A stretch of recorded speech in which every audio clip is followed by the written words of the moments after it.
evening. I call this regular meeting to order. Please rise for the pledge of allegiance. I pledge allegiance to the flag of the United States of America and to the republic for which it stands, one nation, under God, indivisible, with liberty and justice for all.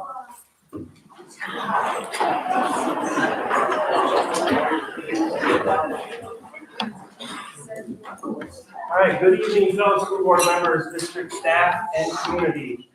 As a reminder to all of us, the mission of St. Francis Area Schools is to equip all students with the knowledge and skills to empower them to achieve their dreams and full potential while becoming responsible citizens in a dynamic world. Member Anderson is not present tonight due to a previously scheduled trip. Our first item for tonight is the adoption of the agenda. Are there any questions prior to a motion being made on the agenda before you? Is there a called motion for the September 22nd? Thank you. Is there a second? Any discussion on that motion? Seeing none. All in favor of the motion signify by saying aye and raising your hand. Motion prevails. Thank you. Our next agenda item is the St. Star Award. I'm happy to have this back for the school year. The St. Star Award was established to publicly recognize St. Francis Area School staff, students, and community members at a school board meeting to highlight the positive and impactful work happening in our district. The first St. Star Award for the 2025-2026 school year is presented to St. Francis High School social studies teacher Kelly Lipinski for his recognition as the 2025 grade 9 through 12 Educator of the Year by the Minnesota Council on Economic Education. Now in his 23rd year at St. Francis High School, Kelly earned the award for outstanding achievements in innovation in economic and personal finance teaching. In addition to teaching geography in both high school and college level economics at St. Francis High School, he also serves as a wrestling and softball coach and served as the St. Francis High School Social Studies Department lead for 9 years. About his work on economics teacher, Kelly said, "I love how economics helps students make sense of the world they live in. A lot of economics boils down to decision making, and I find my students are making decisions that will set the trajectory of the rest of their life. I'm hoping I'm helping to steer them in a positive direction." A former student of Kelly shared a letter of support for his award and said, "Mr. Lipinski's economic class gifted me more than an understanding of the world of economics. It gave me a purpose. He has developed a program that is up to date, ever evolving, and truly engaging. Please help me in celebrating high school social studies teacher Kelly Lipinski."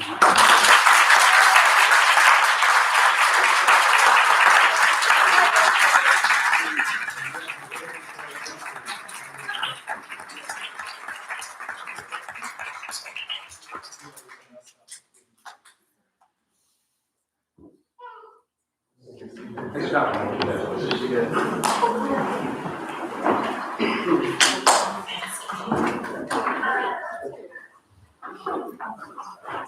And now we can provide a lesson on economics. Please. You done in about a half hour? All right. Thank you. All right, our next agenda item is consideration of visitors. Tonight we have 17 individuals requesting to speak. We will allow 2 minutes per speaker. I ask each speaker that once your time is reached that you make your final statement quickly to be respectful of everyone's time. Again, 2 minutes for each group. Our first one tonight is Melinda. Melinda, you are first up.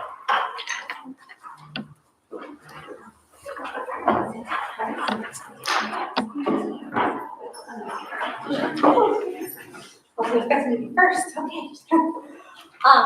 I'll make this quick. First of all, I just wanted to say congratulations on the NCAA scores that we recently got. 6% increase in math scores and reading score 3% higher than the state average is nothing to laugh at. And I want to say that those scores, I think, are made possible in large part due to our education assistants. They put a lot of work and a lot of effort into helping our students achieve the best that they can. And I think that they are a vital part of the team with the teachers and the rest of our education staff. So I wanted to congratulate us on those scores and give a shout out to that vital part of the team. Thank you.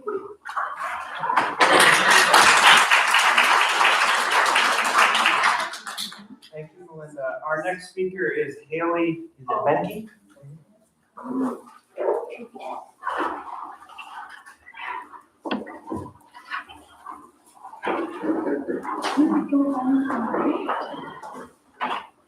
Hello.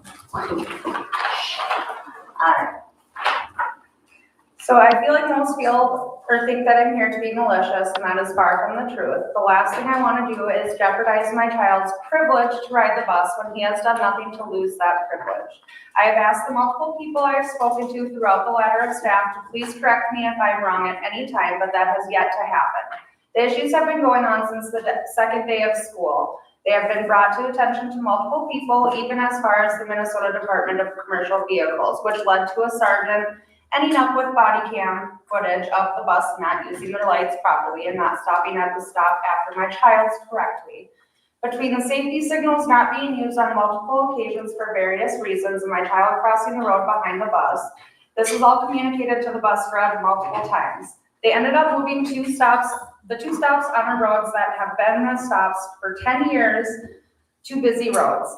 At this time, I did receive a notification my child's stop was moved, and I did call about that. When making any of the calls I have made over this time, I was treated with attitude and treated like I was just out to get this driver, and that is not the case. The next day I was at the new stop, and way after his normal drop-off time, I did call and ask where he was to again be treated with attitude once letting them know who my child was and what bus I was calling about. I was told the route had changed and had no notification of this. This did result in emails being sent and the spots being moved back.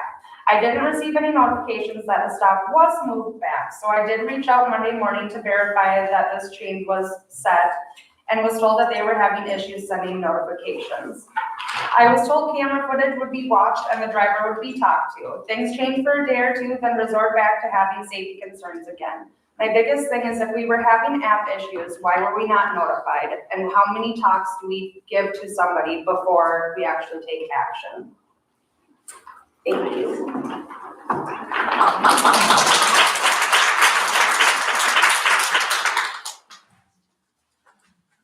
Thank you, Haley. Our next speaker is Kathy F. Kathy.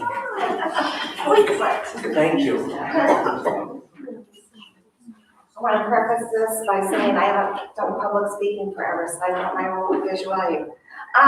Thank you, first off, for your willingness to listen to the EAs and learn a little bit more about what we do, and a willingness to listen to why we want the offer of 1% raise to be revisited. So I, like many of my coworkers, have worked with preschoolers, special ed students, kids with complicated behaviors, elementary, middle school, and high school students on small buses, vans, and large buses sitting up to 70+ students. It is for the most part our sole responsibility to provide protection to the students to ensure safe transportation and maintain order so the driver can focus on driving with minimal distractions. While on the bus, EAs often interface with students who need immediate attention in one way or another. This could include seating students, securing their seat belts or wheelchairs, or interfering during their presentation of disruptive or harmful behaviors. As a result, EAs face the possibility of being kicked, spit on, bitten, scratched, having his or her hair pulled, and or being screamed at or swore at.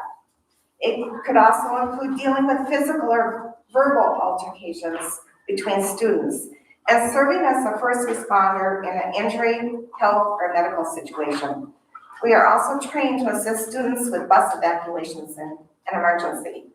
So I think we want to emphasize that we believe that we're critically important to the success of a bus ride, a safe bus ride.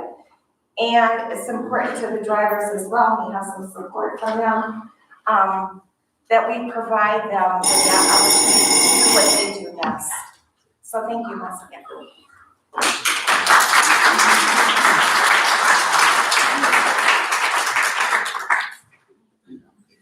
Thank you, Kathy. Our next speaker is Christy Mel. Good evening, guys. I'm here because I have taught in 3 states. I have taught 25 years. I've been in center race programs. I've been in lockdown facilities. And without EAs, oh my goodness, I don't know what we would do. So just a little preface on this. I'm definitely changing my thoughts and points of view lately. A lot of things just bring words to my mind right now, like protect, honor, belief, blessings. And then I think about this because my son just joined the Marines 20 days ago. And then I think about, God, how are we treating everyone around us? So like, just look around you. This is only partial of what we see in the district. These are our blessings. They're people. These individuals are the heart of what we do. The question is, how do we show them that there are blessings? We show them through caring, compassionate ways. We talk about how we interact with each other. Without them, where would we be? Where would this district be? So why in return do we offer so little? Like we check a box and say, we did the job. Why do we hesitate when we come to negotiation? What are we truly doing? What do they truly deserve? Why can't we offer what's fair or right? I don't understand why we do not show people their value. We need to demonstrate that. Show them we believe they are the true blessings in every sense of the word. It is time for salaries to reflect it. I'm so sick of it not being competitive. It's not comparable. We can't hire compared to the next districts. Who wants to come over here then, if they can't afford to even live? The district needs to thrive, but you have to invest in people to make it thrive.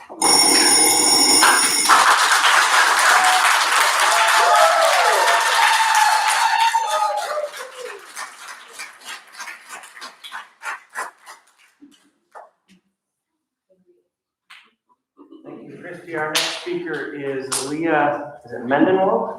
Sure. I thought there would be a speaker. I have a little video to have you guys listen to.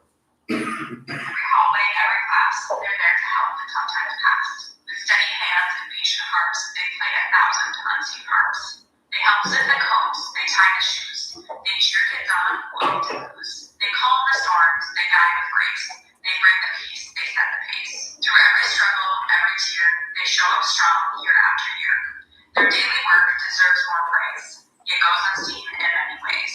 Their gifts belong on center stage, but rarely match their modest wage. They're labeled just a helping hand, yet hold the weight as few understand. They stand beside through every trial with quiet strength and steady style. Let's raise our voices loud and clear for those who show up every year.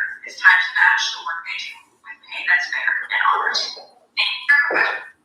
So my other thing is we've asked the school board to come numerous times in the past. I know a lot of you are new, but we'd like you to put on your tennis shoes and come for the day in our shoes.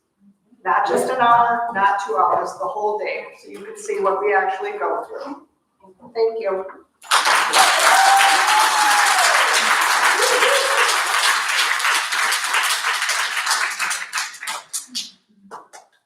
Thank you, Leah. Our next speaker is Brianna Jensen.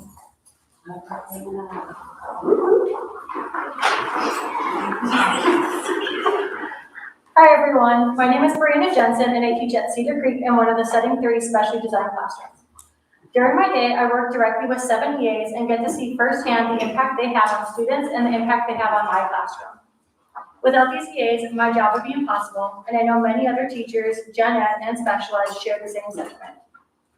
A few of the tasks that the EAs complete in my classroom include, but are not limited to, behavior management, taking students to the bathroom, one-to-one work with students, assisting students while participating in small groups, helping students to access communication, oftentimes through the use of AAC, monitoring health needs, transferring students, using specialized equipment such as gate trainers and standers, helping students to access their gen ed classroom, supervising students at recess and lunch, including food preparation, and there is so much more that they do. I'd like to quickly touch more on the behavior management piece. All EAs in the district are often asked to learn and memorize extensive behavior plans, collect accurate data, and effectively manage student behaviors. During these behaviors, EAs are often kicked, punched, slapped, bitten, pushed, grabbed, spit on, or yelled at. They may have to run after an eloping child or make split-second decisions to keep the student's classmates, and themselves safe. Despite all of this, they keep coming back. The EAs in our district are worth more than gold. However, we are paying them less than you can make working at a fast food restaurant.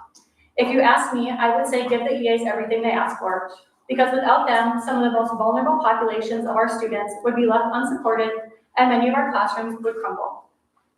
Thank you for your time, and to the EAs that are here, thank you for all that you do. I promise it does not go unnoticed.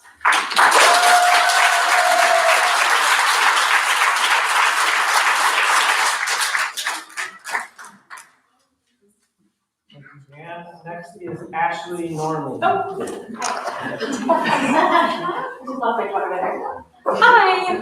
my name is Ashley. I have a son named Brooks who goes to Cedar Creek Elementary School in third grade over here. Context, Brooks was diagnosed with level 1 autism, which is formerly known as like Asperger's. He's fun, rambunctious, but does have some behavioral issues that our school has been so graciously accepted with us throughout the years. He is no stranger to the EA support that we have here in our school district at Cedar Creek. And each one of them, even tonight, came up to him, gave him a big hug, and we're so excited to see him. The support for them means a lot to us. That being said, I heard from other school districts that they're being paid significantly more than what our school district is. I know that government funding and other things come in contribution of that, but Hopkins is getting paid $25 an hour starting for their EAs, and the Andover School District is getting paid, I think, about $20 an hour. Don't quote me on that, but I know it's significantly more than what we pay our EAs at this general moment. For the future, I feel like EAs are more of a domino effect. You're going to have your EAs, they're going to leave us because they're not going to be able to get paid a living wage in our school system. We're going to lose our EAs. Your job openings and your descriptions are going to go unanswered, and the jobs are going to be not filled. So then that will lose support for our children, such as my son, in these school systems where my son deserves to thrive in a school district or in a school system where neurotypical children can thrive. And that when you put the EAs into the classrooms, they help the teachers out. For one, my child would elope to the outside door, and the teacher has to stay in the room while the EA goes and chases him. If there's no EA in the classroom, who's going to chase the child out the door? So we are here tonight to support our EAs and say they need the biggest raise possible because they are our superheroes, and I, for one, support them with my entire heart and very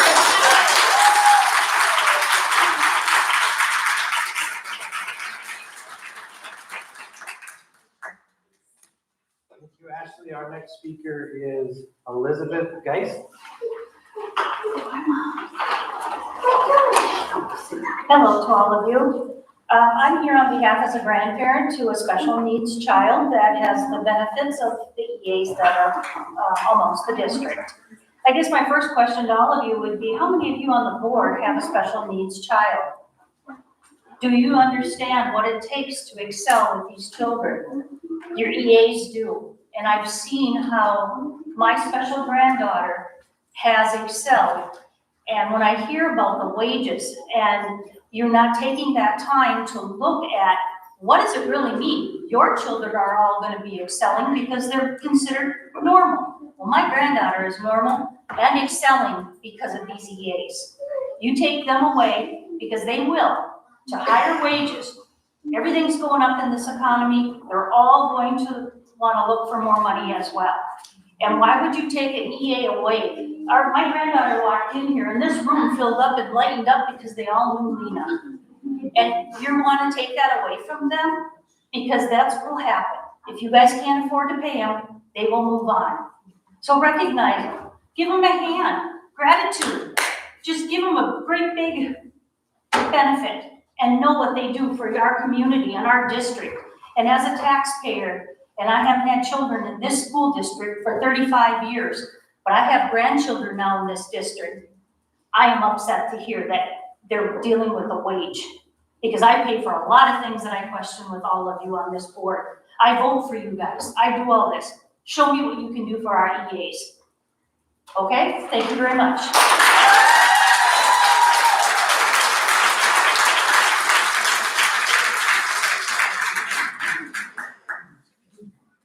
Elizabeth, our next is Serena Struck. Serena, that's us, Lena. Well, that's my grandma. But I'm not here to speak. Helena is.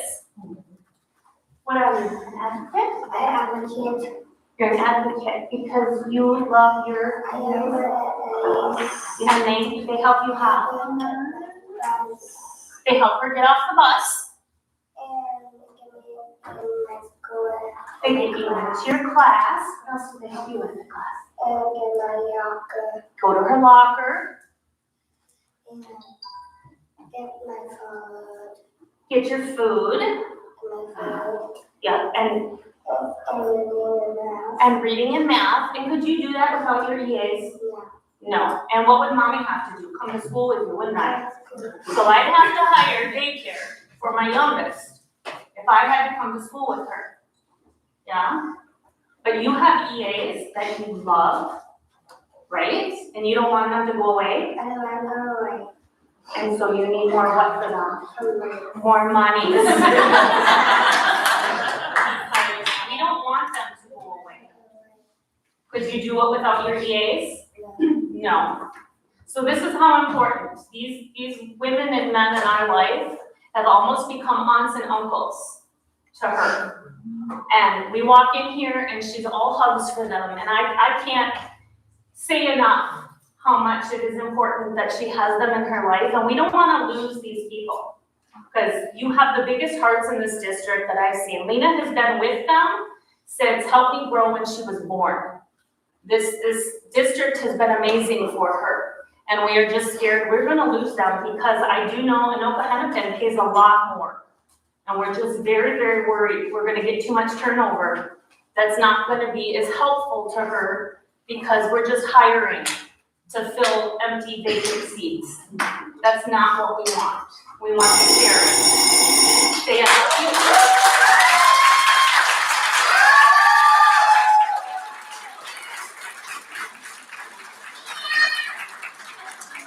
Thank you.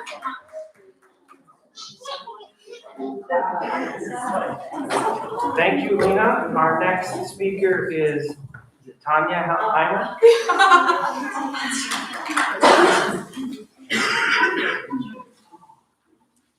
Hi, I've been here for 7 years, and I have seen turnover after turnover after turnover. And I'm gonna read you something. I'm an EA. I get you off the bus, I get you to class, I help you at lunch, I sit with you, I help you with your studies. I do not just walk around and read you a story. I have up to 15 kids in my pod at sometimes, and I have to constantly help them with their behaviors, with their needs. I draw with you, I wipe your tears, I read to you. I walk you through your day, I'm there for you. I love you like nobody else sometimes. I get you on the bus and I say goodbye. We need, the whole entire EAs here really care about the kids. We love our job, but try living off of a salary that's barely livable. My husband says to me every day, you wouldn't be anywhere, you wouldn't have a house, you wouldn't have anything without me because of your salary. And I feel like we're worth a lot. We deal with behaviors, we deal with abuse, and that's hard to do every day, but we all come back because we love it. We ask that you look at us like we are real professionals, like we really do matter with the district and we want to stay. Thank you.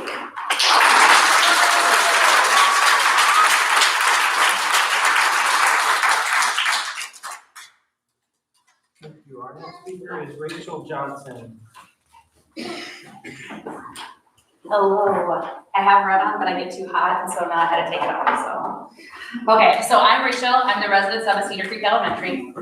Basically, I'm just gonna kind of have you, imagine you are an 8-year-old in school. New toys, new school, new routine, but you have ADHD. Your body itches with restlessness, your brain bounces from thing to thing, your desk is a mess, your assignments are late, but you have an IEP. This is amazing. This is a specialized plan to help you overcome the tricks that your brain's playing on you, and this is where your EA shines. They work with the students, they understand them and how their brain works. They give them breaks to move their bodies. They help them focus as they do their assignments. They know more than what is just written on the paper. They know them. They know that these students cannot sit still and that they are not lazy or inattentive. They are student advocates and they are student allies in a system that kind of wants to put everyone in the same mold. Now look at it from an EA's perspective. Not only do they have one student with needs, but they have multiple students because we don't have the ability to put one student with one EA. So they're working with small groups and classroom management. They're stepping up and helping where they can. They're accepting the job with no questions asked, even when others would not step up to the challenge. I know that I could not do my job without them. They know how the classroom is run. They know how things are done. They are the thing that keeps the classroom moving because they are able to help those students that need that help when you already have so many other children that you are having to delegate and do stuff with when you are a substitute teacher. Education would be impossible without them if they were not in our rooms with us. So it's time to consider them giving pay that equals their worth. And that is why I'm here today, is because I think that they are worth it. And like they had said before, they become aunts and uncles. I know so many EAs that have texted parents when kids aren't there. What's wrong with them? Are they okay? How are they? You know, we really are like a family to them. And these EAs are so one-to-one and close with them. They deserve more. So thank you.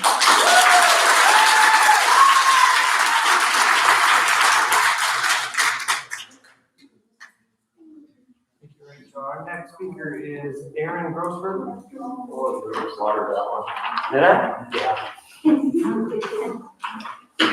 How do you say it, Aaron? Groshan. So, Aaron G. yeah. How's that work? Right. Can I get 3 seconds back? I guess so. All right. Thank you. So I'm a sped bus driver. And I've actually worked with some of these gals over here. And but I guess the real reason I'm here is I'm just kind of hearing some rumblings, kind of secondhand, and I guess there's calling for my boss's job. And I'm kind of concerned about that. You know, I guess I'd like to address the young one that came up here, and if we can look into this more and find out what's going on. But for the calls of her job, just over this, I think that's a little much. And I think we need to look at this and see what we can do. And that's what I'm asking for. You guys all know her, and you know that she does a hell of a job. She cares about her kids dearly here. So do I. There's nothing that I probably wouldn't do for my kids except for things that would put them in jeopardy on the bus. So I thank you for your time.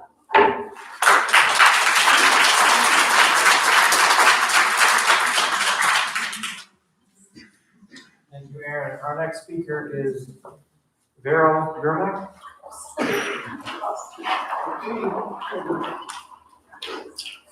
Hi, I'm a retired RN, decided to be an EA. My husband retired early, so he became a bus driver before age 65. We have about 54 buses at St. Francis, plus van. Not sure if the sped buses are included in that number, that 54.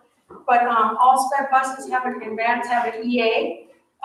Kids, we love our kids. The EAs, that's why we do this. We love the kids. However, I've been spit on, I've been kicked, I've had my hair pulled, I've been pushed, I've been sworn at. I would say most of the EAs or most of the buses, sped buses, have at least one child that has a seizure activity or diagnosis. It's not what you typically see in the movies, the foaming at the mouth, the clonic movements, but just even a stare or a rapid blink or even a slow blink can be a seizure. And the EA has to be able to identify that this child is having a seizure, so it can be reported. There are not nurses on buses. Like I said, I'm retired. But we also hook up wheelchairs. We have preschool buses, 3 to 5-year-olds. The bus drivers have to keep their eyes on the road. It's dark, there's deer. Every day we see deer on the road, you know. The kids are typically, all the elementary guaranteed they're standing, they fall because the bus driver maybe has to step on the brake. Every time that bus driver is looking in their mirror, there's good 10 seconds eyes off the road. So that's what we're there for. We're there to keep those kids safe. Just an FYI, the typical, just kind of we need quality EAs, not just quantity, quality, but just food for thought. This is off a ZipRecruiter. An EA would have to work 1,280 hours for at least 9 months full time to typically make what a board member makes in this $24,000 a year. Just food for thought. That is a problem. Thank you.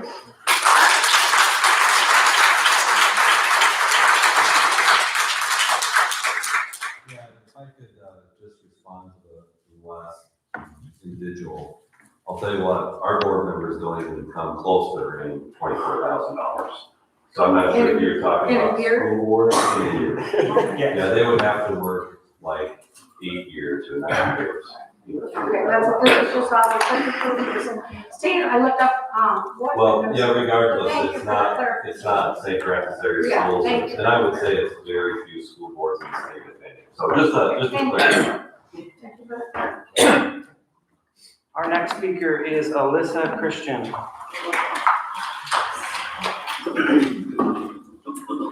Hi there, my name is Alyssa. I work over at East Bethel Elementary as an EA. I am speaking tonight on behalf, though, of the EBES second grade team. Good evening. We are the second grade teaching team at East Bethel Elementary School. We would like to inform you of how invaluable our educational assistants are to the students and the teachers. Many of the classroom teachers are supporting 17 to 32 students depending on the grade level. The quantity of students qualifying for special education has been increasing over the years.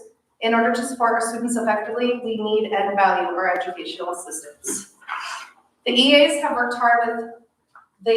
we have worked with have supported our students in numerous ways. Educational assistants reinforce our lessons, support instruction, and provide social and behavioral assistance. They ensure our students receive individualized attention necessary for academic and social success. They facilitate positive interactions with peers during specials, lunch, and recess. Some work with students in a one-to-one capacity, as I do, but many are asked to support multiple students in multiple classrooms with limited staff, as I do as well. The amount of commitment and dedication the educational staff show at East Bethel is amazing. They remain positive even though their workload is over and above, they jump in and help out where needed. Many of our EAs are taking both physical and verbal abuse from the students, but we continue to push through and show up every day. In order to retain quality educational assistants, we are requesting that they are compensated for their hard work and dedication. Thank you for your time and consideration from the EBS second grade team. I also want to speak and just say that I believe we are worth more. We are valuable. I work with kids that literally would not make it through the day if I was not there. So I just want to make it known that we are very, very important to the school. Thank you.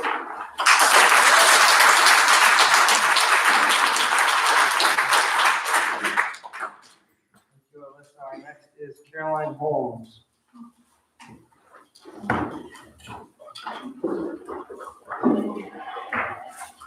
Good evening, and thank you all so much for your time. It's so great that you guys serve our community in this way.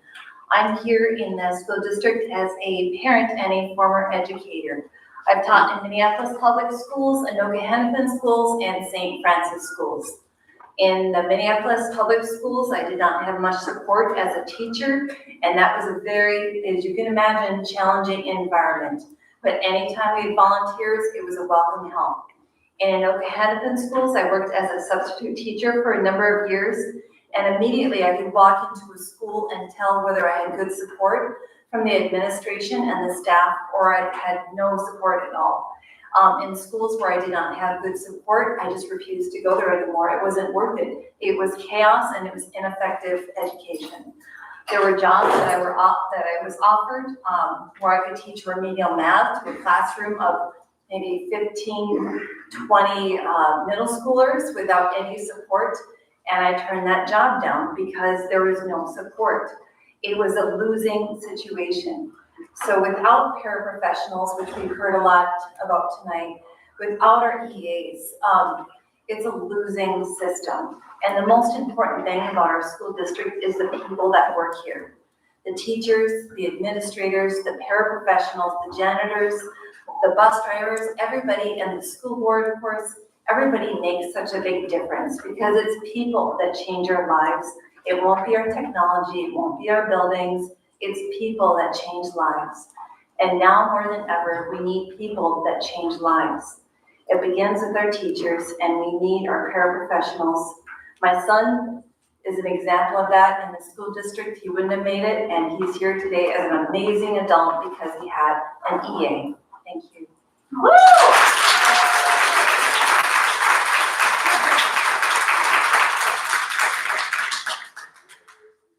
Thank you, Carolyn. Our next speaker is Ashley Christensen.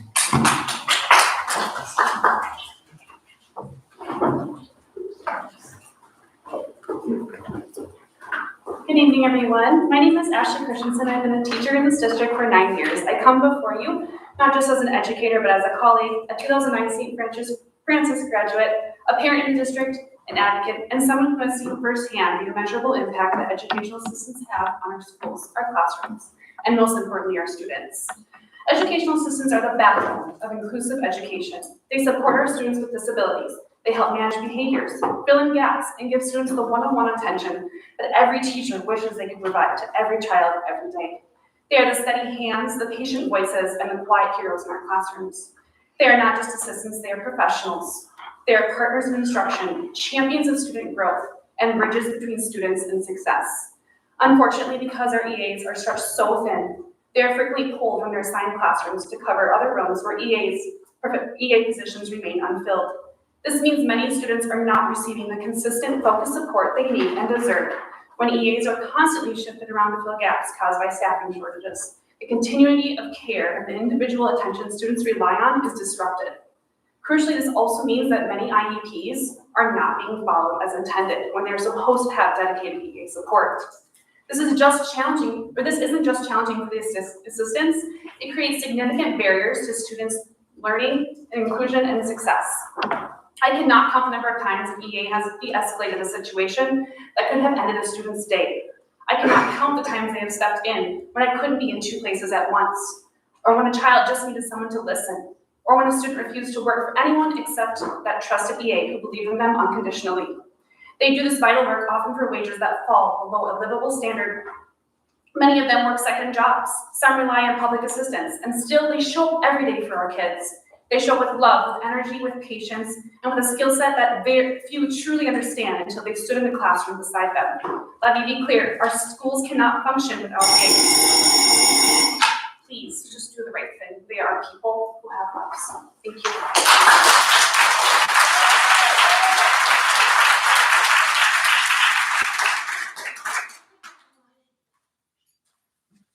Thank you, Ashley. Our last speaker is Michael Ross. Michael.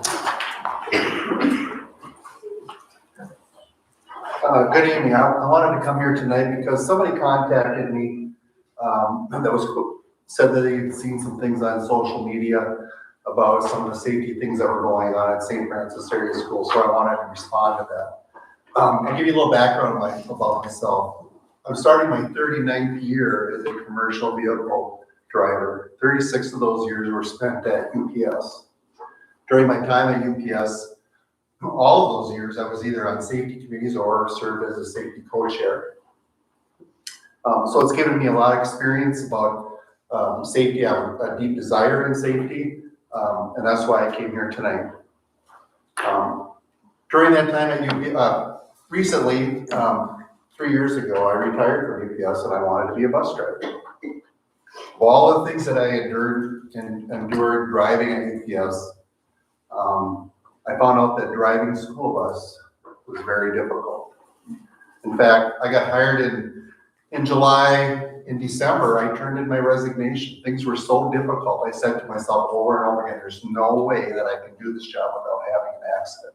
At any given time on a school bus, there could be something going on that causes you to do things maybe a little bit differently than you would like them to do.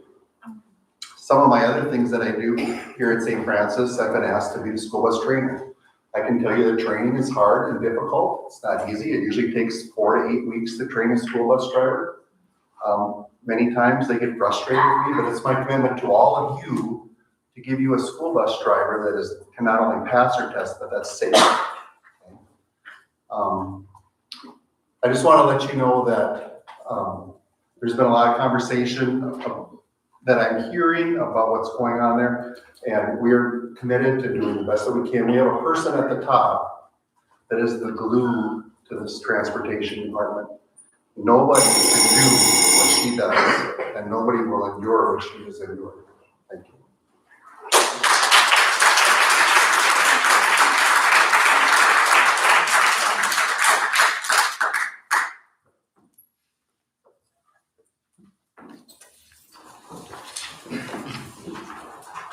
All right, thank you all that spoke tonight. We truly do appreciate the interaction with our community and our staff. Our next item for tonight is the consent agenda. There are currently 6 items on this meeting's consent agenda. It will be a roll call vote.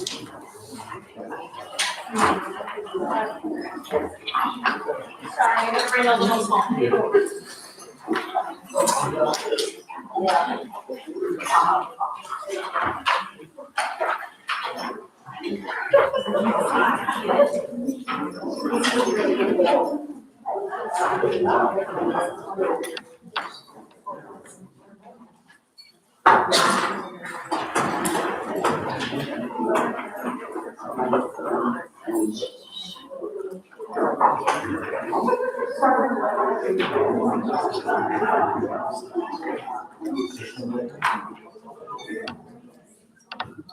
Okay, continuing on the consent agenda, 6 items tonight. It will be a roll call vote. Are there any questions or requests to remove an item from the consent agenda prior to a motion being made? All right, seeing none, is there a call to motion to approve the consent agenda? Thank you, Ms. Work. Is there a second? Thank you, Mr. Shora. Any discussion on that motion? All right, seeing none, again, it'll be a roll call vote. Call your name, signify by saying aye if you approve, nay if you do not. Mr. Humphrey? Aye. Thank you. Mr. Shonrock? Aye. Ms. Bachman? Mr. Working? Thank you. Ms. West? Aye. And I am an aye as well. Motion prevails. All right, as we move forward into agenda item 6, information items and reports. Again, try to hold all questions and comments to the end of the report if you could. We have 4 informational reports this evening. The first one tonight is the Media Center report.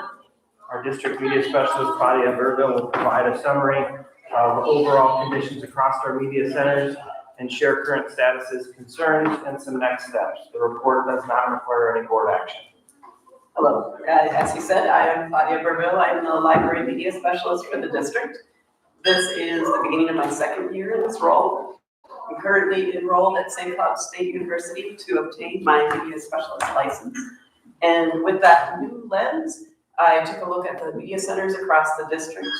And the first thing I looked at was staffing. We have full-time staffing at our elementary, media assistants and myself. And then at the secondary level, it is a part-time coverage. There's a part-time media assistant at the middle school. And then at the high school, we have our career counselor shares that job of, she also covers the media center. I then decided to take a look at the age of the books in our collection. We have 78,000 books across all media centers in the district. And in looking at them, they are getting a little dated. At the middle school, the average age of a book is from 1991. If you look even closer at some other sections in the library, the magazine, the maps and geography, the average age is 1974. So we're presenting books that have countries that don't exist anymore to our students. And then if you look at the high school, the average age is 1995. And my daughter didn't like it when I said these are old books because she herself just turned 30. And she was like, what? And then at the elementary, St. Francis Elementary, the average age is 1998. St. Francis, or East Bethel is 1999. And then Cedar Creek is at 2007. So we do have some older books out there. So then I decided to take a look at the circulation, as I'm learning that is an important thing to look at in my media classes. And so I thought the best method would be to compare what the circulation looked like 10 years ago to today. And I discovered something that was pretty surprising. At the high school 10 years ago, 13,000 books were checked out by the students. Last year, 1,300 books were checked out. That's a nearly 90% decrease in students reading books from the collection. The middle school, a little bit better, but not great. 59% decrease in circulation. The elementaries are a little bit better, but that's because we have regular library visits. Kids are coming down. But there's still a decrease at St. Francis Elementary and East Bethel, somewhere between 24 to 27% decrease. And then at Cedar Creek, we've had an increase in our circulation. It's the only school in the district with an increase, and that's 46%. So moving forward, what I would like to do is, I'm going to do an inventory across all of our collections to confirm what we have, don't have. And then we've reached out to Follett Destiny, which is the company that helps us manage the collections. And they offer a service where we can partner with a collections expert.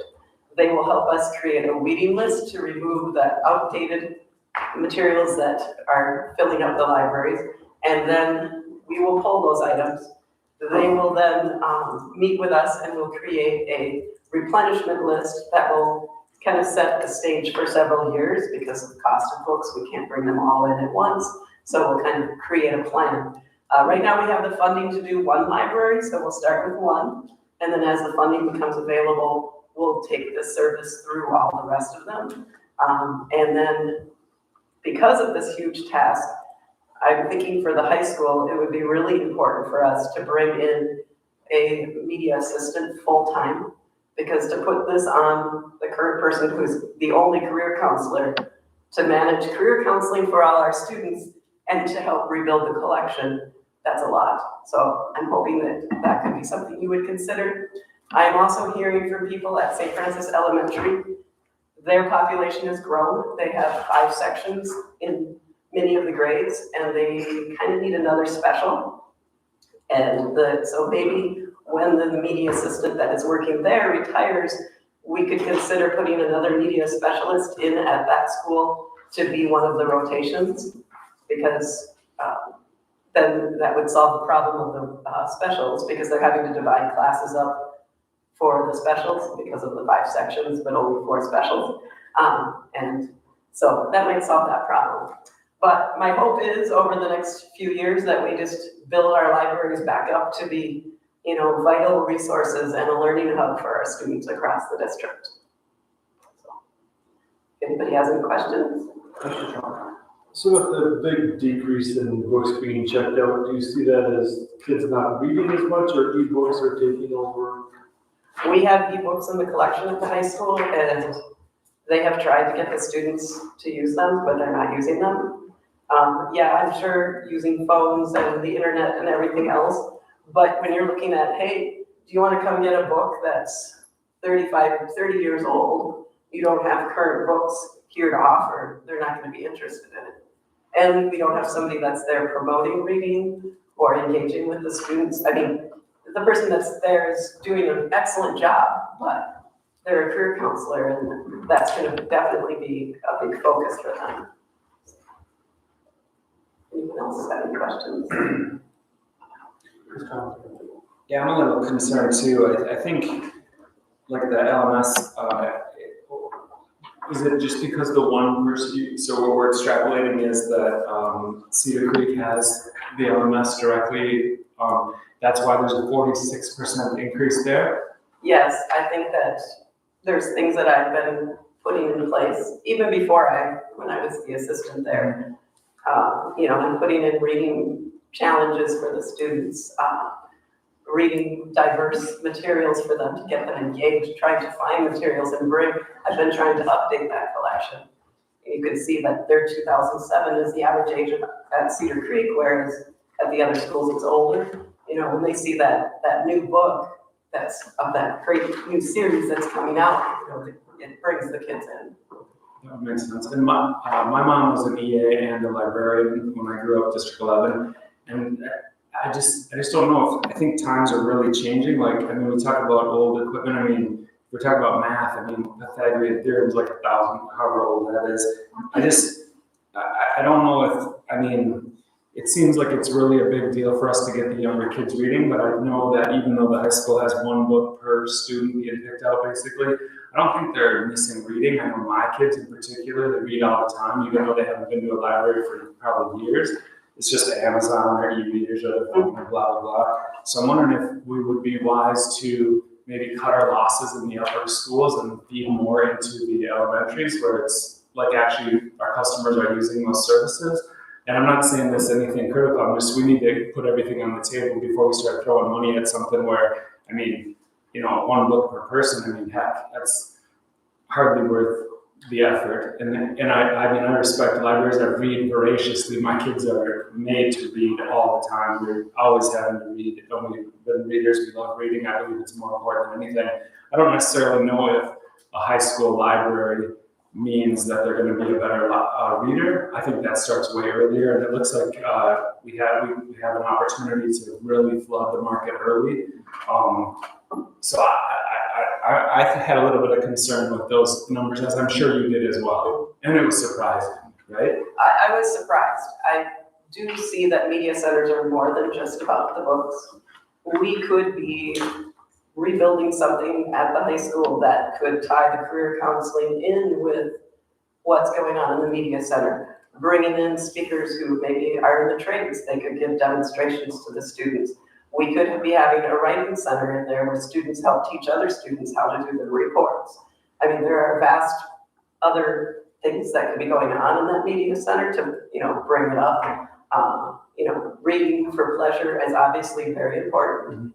And we're seeing a decline. It's very hard to get the older kids. Even fellow classmates in my courses are telling me they're having a struggle to get the kids in the upper grades to come to check out the books. But there's other services and things that we could be providing in them, but that would take having someone that's, in there trying to drive it, promoting books, putting them on display for the kids to come get them, that kind of stuff.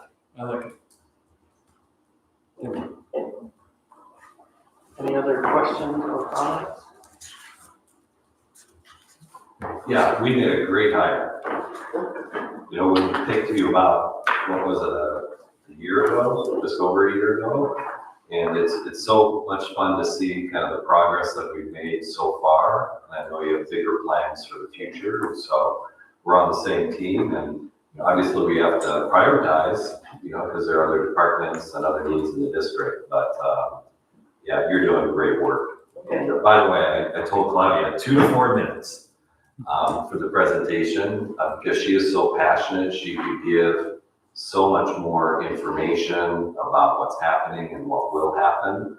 But she did document a lot of that information in the reports that are attachments. In addition, I included a section from the educational plan document that lists different things that have happened over the years, and you can see that there's a lot happening now. And so thank you, Claudia, for everything you've done and arguing. Thank you. Yes, Claudia, thank you. I know firsthand what someone that's passionate about libraries and books and media centers can do. You have definitely influenced my daughter. She absolutely loves reading, and that's because of Ms. Claudia. So I appreciate all that you have done, and thank you for the detailed report. Absolutely. I didn't get through all of it since the board packet came out, but there's a lot of good information in there, Mr. Humphrey. I'm kind of analog, so I printed out, and yes, this is great. I really appreciate it. I've read through it already a couple times. It's concerning at points and then very in-depth and comprehensive. Thank you for that. So I have a question for you. Like, first of all, thanks for coming in. I know when the book thing was going on, and we asked Kate, we talked to our book person, everybody's like, oh goodness, witch hunt. It's got nothing to do with that. Right. I appreciate your position, and obviously it takes courage to stand up here. Kudos to you. But my question is, why do you think people aren't reading to their kids? Why do you think kids aren't reading Well, at their early ages? I'm sorry. there's so much out there to be competing with, you know, the movies and I don't know, there's ways to bring them back to the reading by, you know, gamification and presentation and the things that I've been doing at at Cedar Creek, which I'd like to bring to some of the other schools. It's bringing the kids in, it's getting their attention, because their attentions are everywhere else. But readership has definitely increased at Cedar Creek because I'm kind of presenting that kind of stuff to them. So I think that's what I'm learning about in these classes, is different ways to attract the readers, different ways to bring them in, you know, and bringing in stuff that they're interested in, listening to the kids and finding out what is it that they want. If you bring that in there, you're going to get them in there.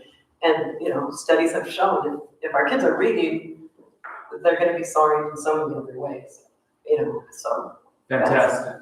I agree completely. I've said this 100 times. There's nothing more important than getting your kids to read early. I remember reading to my wife's, you know, tummy, and then I remember reading to the baby when they don't understand, and have them read with you, and then they read on their own. It's just, it kills me when I hear parents say I don't have time. It's ridiculous, because they're going to be spending so much more time having to explain life to the kids later. When I'm already having great conversations at a young age because my kids love to read, and it's the simplest, most enjoyable thing in the time they can never get back. I wish more parents did it, and I appreciate your effort in that regard. Yeah, we'll plan things like reading nights, like we're working on one to bring in the EL families to get them to the school and do a reading night and help them build those connections. It's those kinds of things, I think, that will bring them back to it, but there hasn't been anybody doing these things because we've just had EA support in the libraries, which they're not trained to do all the things that I'm working on learning right now. Thank you. Thank you. Our next item is academic achievement results. This Director of Curriculum Instruction will report on the most recent MCA scores as well as the educational plan focus for 25-26 school year. Hello, everyone. Good to see you. I just have to say a plug for her. If you've not seen her in action, you do need to go to Cedar Creek and see all the things she has going on there. That was happening at all the sites. I really think we would see the increase just like Cedar Creek's is doing. And so she was a great hire. I'm glad she's here. So hopefully you had a chance to look at MCA results. One of our speakers already highlighted that we are having growth. That's a great thing. Are we where we want to be? Not yet, but we are on the increase 2 years in a row now. So hopefully you noted that. And math got a slight increase, reading a little bit more increase. We had highest proficiency in the past 4 years in both math and reading, so we are starting to go that right direction. We have reading proficiency increases in grades 5, 7, and 8, in math in 4, 6, 7, 8, and 11. So we are seeing grades that are having some progress as well. And then because of that, I wanted to also talk about what plans we're going to continue to do to keep that direction going that way. And so I don't know if we can put up the other slide that is Karsten's. What is it, PowerPoint? It was just his document, I think. But I'll talk while she's finding that. So our plans for this year we're finishing up that letter study that we've been doing in elementary. And so we have our final 2 units next year in person, but all our online work will be done this year. So they're now getting comprehension and vocabulary training, which will I think also increase our scores, because before it was all that phonics work, now we're getting into the comprehension side. And then next year, 9-12, or actually 6-12, gets their version of a letters training. It's not released yet from the state, but they will also be getting some kind of training. And then math is also starting to switch based on what the state is asking us to switch to the new standards in 2 years. So this year we are starting to move grades K1 and 9. That is the timeline suggested by the state, that they start shifting into the new standards, because in 2 years they actually test a new test for the MCAs. So they do need to get the learning of the new standards to be prepared for that year in testing. So for example, our first grade needs to be ready for third grade testing in 2 years. And our ninth graders need to be ready for the 11th grade testing in 2 years. So they are starting to make those transitions this year. And we are starting with basically the standards that are similar or the same. So it's not a huge change to get started, but next year we will have to jump into some of the brand new standards. We have our 2 math coaches now, along with 2 literacy coaches, so that we can divide and conquer more of this work. And our math coaches are working not only in K-5, but also in 6-8. And that is exciting. They've already had all their meetings with all the principals, and they're making plans. And so we hope to continue to see growth there. And then our 2 literacy coaches are sharing the 3 elementaries, as well as one of those literacy coaches is our district literacy lead. So she's helping me also with 6-12 ideas and some of the meetings that we're having with those folks. So we're getting some support for all levels. I have been introducing a document that helps support testing and teaching called the Achievement Level Descriptors. And this is a fairly new tool to teachers, but it helps them really direct their teaching to specific skills and what kids need to be able to do to meet and exceed in the test. And it's not only for the test, it's really for the best teaching. So those are things I'm meeting with teams about and going through those documents so that they know how to use those and can apply them into their teaching. I'm gonna switch that. Looks like it's not really showing up a little bit up there. I know. Okay, I'm gonna just pull it up here so I can talk about it. That's okay with this. Yeah, it's good. Thank you. So Karsten also had his document attached in the resources there, and so I'm just going to jump down to this year and then next year. So those things I just talked about are in there, as well as maybe a few other things like for the following year. We're starting to do more blended between our special ed department and my department. And I have Sam Holland working closely right now with middle school special education teachers. And we're kind of doing some work in the elementary too. So that's sort of new. We've kind of had our own departments, but we're starting to come together to make sure we are bridging that education for all. Let's see, what else do I highlight? Oh, early childhood is still, remember they got a new curriculum called Frog Street, so they are continuing to train on that and improve early childhood training. So things are happening at all K-12 levels. And then math, if you scroll down, there is also some math plans, like our math talks that we're continuing that we believe is impacting scores. We are now starting math talks in 6-8 as well. So the version that would work for middle school.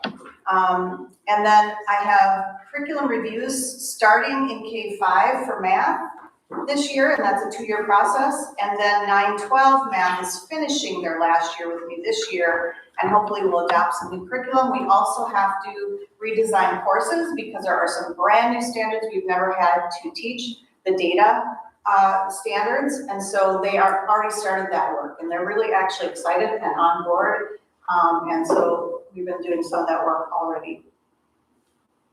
And then science, you might have noticed, isn't out yet. It just isn't released because it was a new test. They just haven't finished, so I'll come back and present that when they have that out and ready to go. But basically, everyone has new curriculum they're using in science now. And they also were introduced to those achievement level descriptor documents to help them with teaching. And so we hope to see some growth there as well. Questions? When you hear the word proficiency, what are they saying? That means that they are meeting benchmarks of those standards at the level that complete rigor and level that they are written. Okay, so there's like no 40% being anything like that. It's whatever. Can a person look more into that, or? Yes, I can probably get more information too. Certain types of questions are tested more than others. So like numbers and operations and math would be tested more than maybe geometry. So they really want that number sense with kids. Thank you. Any other questions or comments? Thank you. Thank you. Thank you, Susan.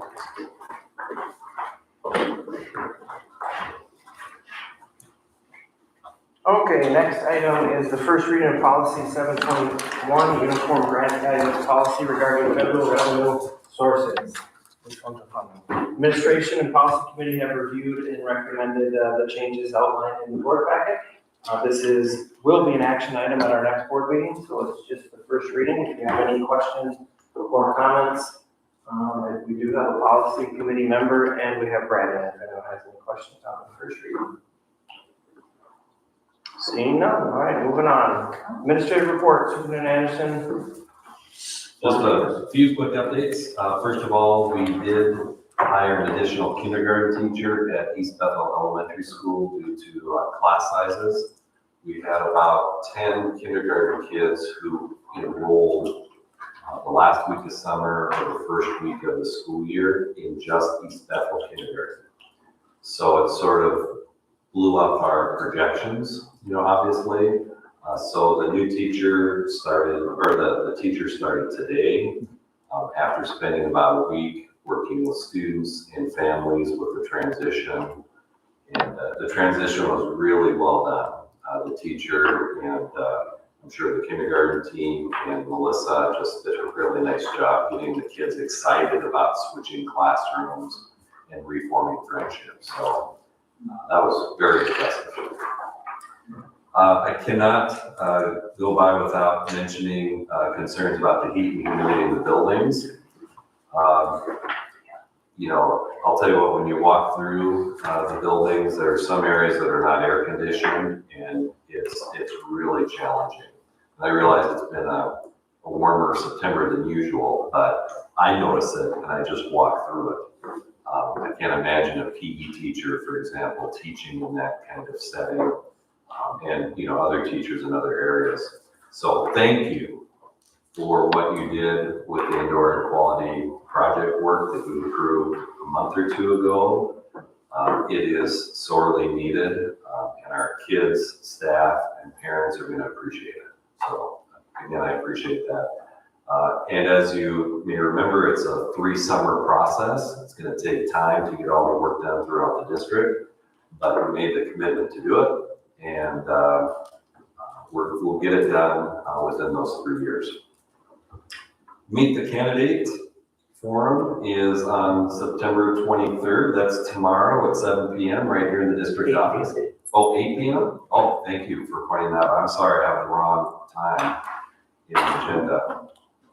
So looking forward to it. I'll be there. And it's always good to hear, even though we only have one stated candidate, it's good to hear who she is and what she believes in. I think that's important for all of us to understand. So thank you for coming tomorrow night at 8 p.m.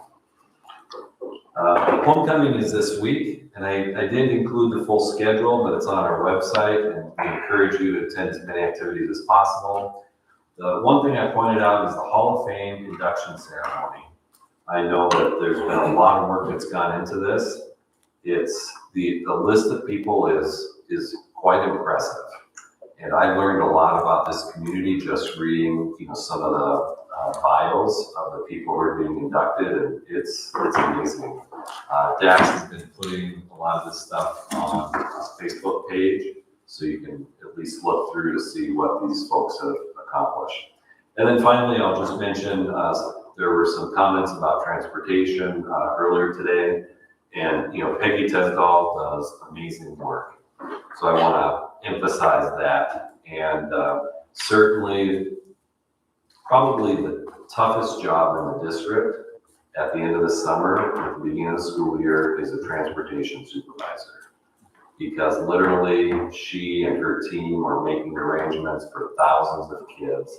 They're changing all the time. We got 10 new kindergartners at East Bethel. Some of them need transportation, so they're shifting all those, route assignments. And it's a really tough job. And I think I hear fewer complaints in St. Francis with bus transportation than I ever have.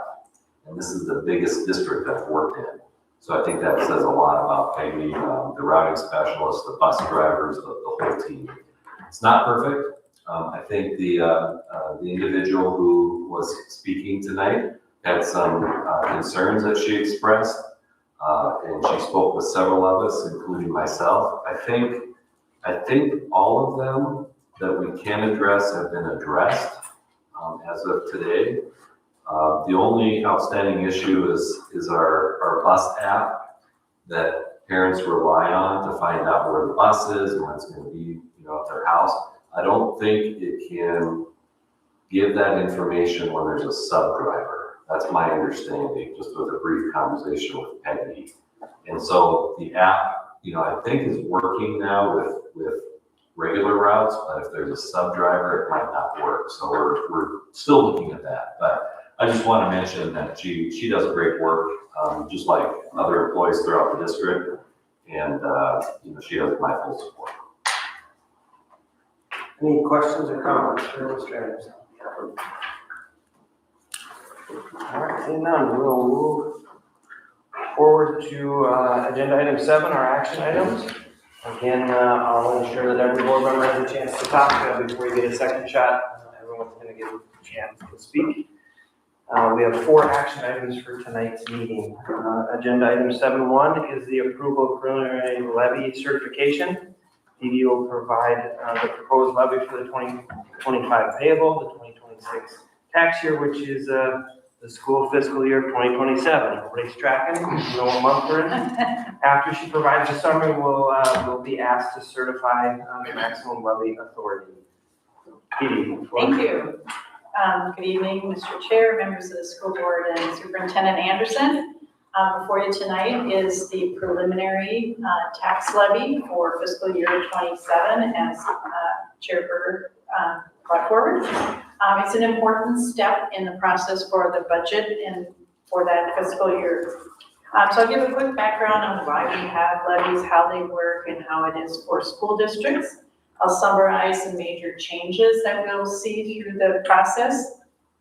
And then at the end of all of this, then we'll be asking the board to approve the levy, preliminary levy at the maximum. And I'll describe that a little further, why we use that terminology of maximum. So state statute requires that we have a preliminary tax levy in place by September 30th of each year. And what that does is then provides an opportunity for tax information to get to our Anoka County and Ixani County, in particular for the auditor to prepare the tax statements. So that process is brought forward, and then the district must then certify the final levy in December, and the meeting for that is December 8th. There's an opportunity, it's called the Truth in Taxation meeting, which is held prior to the board making authorization on it. The community then has an opportunity to speak up and ask questions about that in particular. So fall of 25, like every other fall, we have the property tax levy brought forward. The state of Minnesota Department of Education calculates the levy on our behalf. And they do it for property taxes collected in 2026. So starting next May, will be the first tax levy collected for that. And then, as we mentioned, it's the basis for the budget for 2027.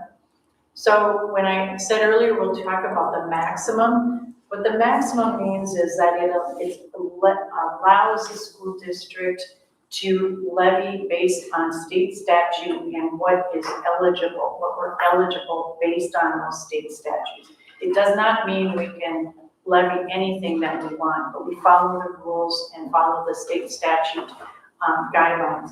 And many times this time of the year, the state is not quite done with all of their levy calculations. So it could be that information hasn't been received, say maybe it was a changes in enrollment, or it could be changes in expenses, or net tax capacity. Any of those changes that might occur can change the levy. So as you saw, I updated the levy because it changed on last Friday. So I wanted to make sure you had the most current information. I looked today, no changes in our levy. Now other school districts might have changes in their levy. So that maximum just allows us to get it close to right before it comes further when it comes in December, which will be the final levy. So when we look at what causes increases and decreases, well, I talked a little bit about this, the state law and how that is completed. And again, it's the district's ability to levy for financial resources, which is highly regulated by the state. And then also pupil unit and population changes. The pupil units are one of the key factors in most of the general fund budget as far as their levies are. The population, that's more related to community ed. So it's the number of people in our community, it's how many children we have that are under age 5 that drive those funding formulas. And then the market value and tax capacity changes, meaning the value of all the properties within the district boundaries. What is that changing? So if it is increasing, it can have an effect on our levies.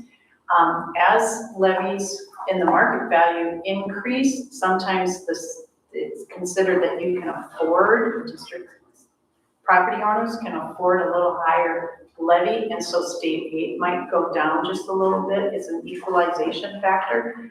Likewise, if our market value goes down, you might see an increase in the state aid component. So I'm happy that the state calculates all that for us, but that can be another change.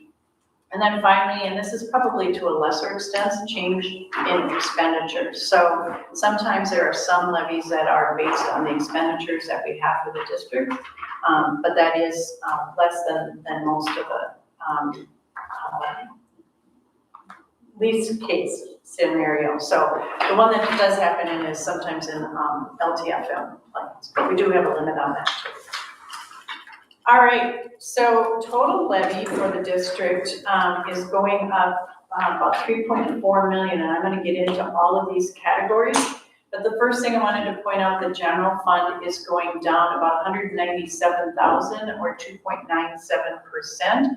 The majority of the reason it's going down is based on those pupil units. So a decrease in pupil units and as well some adjustment from prior year, re-looking at the enrollment as to what that final number was, for instance, in 2024. On community service, the decrease that we're gonna, and I'll talk about that, is going down 10.58%. Sounds like a lot, and I mean, on a $325,000 levy, going down by 34,000 is significant, but that too has to do with population for students as well, and we'll talk about that a little bit. And as Dr. Anderson just brought up, Superintendent Anderson, sorry, my last district, he was doctor, so I'll just give you the credit. As Superintendent Anderson noted, your action previous month on the debt service in order to do the LTFM and the abatement bonds is what's driving up that increase in the debt service. So next, just quickly going through the general fund, RMV stands for referendum market value. So when we look at properties, and especially in a rural area like this, referendum market value stands for properties, the house garage and 1 acre. So if it's an agricultural property and they have 100 acres, only the house, garage, and 1 acre is considered in the valuation for that calculation. Net tax capacity, or NTC, is all the property regardless if there's agriculture or not. So commercial, industrial, apartments, etc. So the R&B voter approved, if the district had an operating referenda, that would be included in here. The district does not. The referendum other, I'll go over that in just a minute. So those are other categories. Going down about 494,000 has to do again with student population and past populations. And then NTC voter approved would be if we had a capital project referenda, that would be in here. And then the other, I'll go through that in an upcoming slide, but overall going down 2.97%. So the categories on here are all driven by student population, as I mentioned earlier. Local optional revenue, or LOR, is going down slightly, $84,000.